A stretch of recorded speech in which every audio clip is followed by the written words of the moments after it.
All right, let's talk about it. That feeling when you're on a dating app, swiping and swiping, but instead of feeling excited, you just feel drained. That's dating app fatigue, and guess what? It's not an accident. It's practically built into the system.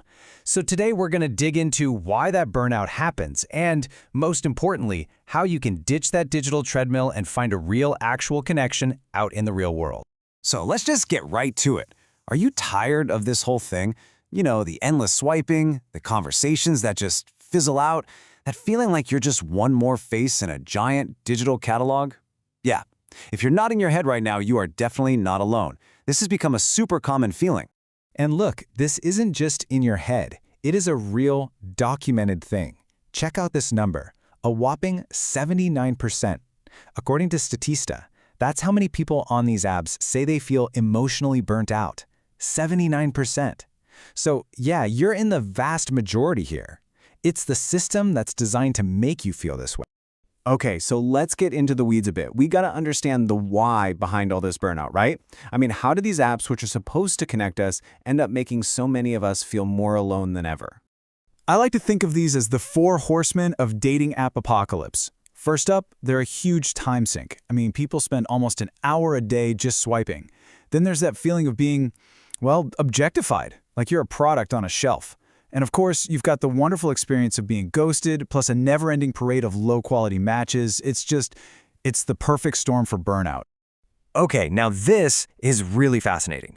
This chart shows how the apps manage to make everyone anxious, but for completely opposite reasons. So you've got 54% of women who are totally overwhelmed by just too many messages, and on the flip side, you have 64% of men feeling insecure because they get too few. It's like a perfectly engineered system to make everybody miserable. Just wow. So after all that time, all that anxiety, what's the actual payoff? Well, this chart is kind of sobering. A 2014 survey found that only 11% of people actually find a successful committed relationship on an app. Only 11%! That means for nearly 9 out of 10 people, all that swiping just doesn't work out. It's not leading where they want it to go. And this really shows where things are headed, especially with younger people.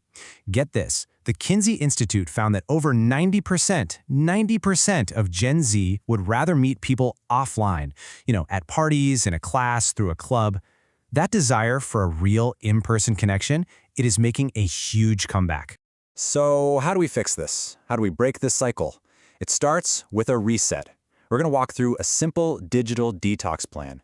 Think of it as hitting the refresh button, clearing your head and healing from that burnout before you even think about dating again. Okay, here it is, the 4-step detox. Step 1, and this is the tough one, but it's so important. Delete the apps. Just for like 2 or 3 weeks. You gotta break that dopamine loop. Step 2, replace that time, all those minutes you spent swiping, fill them with something that actually makes you feel good. A hobby, a workout, whatever. Step 3 is all about healing your self-esteem. You have to remind yourself that your value has nothing to do with a match rate. And finally, step 4, just be present. When you're out, put the phone away, look around, engage with the world. All right, so once you've done that detox and you're feeling refreshed, you're ready for the fun part, actually meeting people in the real world. This is all about getting back to basics, rediscovering how to connect with people using ways that have, worked forever. Honestly, the best way to do this is super simple. Just go do stuff you actually enjoy.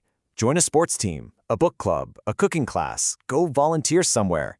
When you share a passion with someone, it creates this instant, real foundation that a polished profile just can't compete with.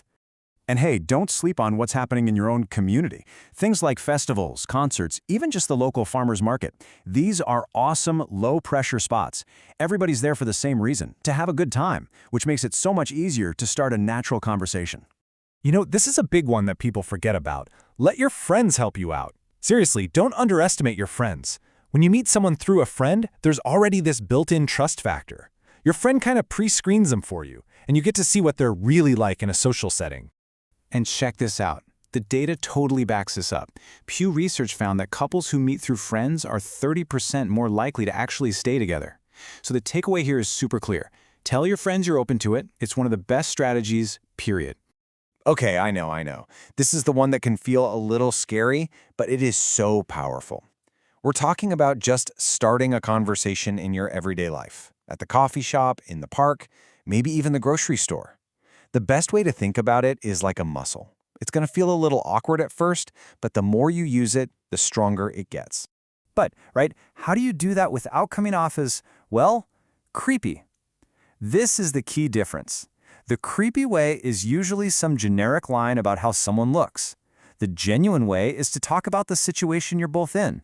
You know, comment on the book they're reading, or ask about their dog, or just complain about the long coffee line together. The goal is to make a connection, not just spit out a pickup line. You know, meeting people offline isn't just about the where. It's really about the how. It's about your mindset. To be successful, you kind of have to change the way you think about these interactions. This is probably the single most important shift you can make. Focus on connection, not collection. Your goal isn't to collect phone numbers. It's just to have a nice, simple human interaction. That's it. Once you take all that pressure off yourself, you'd be surprised how often a real connection just happens. And you can totally send signals that you're open to connecting with people. It's all about these small, simple changes. Put your phone away. Take your earbuds out. Uncross your arms. Open up your body language. And just make eye contact and smile at people. These little things are like sending out an invitation that says, hey, I'm open to a conversation. So does this stuff actually work? What does it look like in the real world? Let's wrap things up with a few stories that really show how this whole offline thing can lead to some amazing connections. Take Sarah, for example. She met her partner in a study group. So they built this foundation of friendship first. I love what she says here. By our first official date, we already knew we were compatible. The hard part was already done, the connection was there. Then you've got Marcus. He met his partner volunteering at an animal shelter. Their connection started because they both shared this core value, a love for animals. And his quote says it all. It felt natural and unforced. That's the complete opposite of how swiping can feel, right?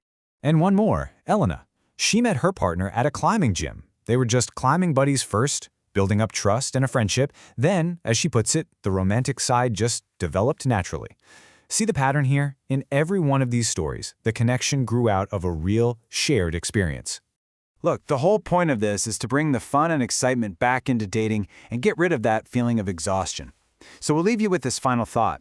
It doesn't have to be some huge, dramatic change.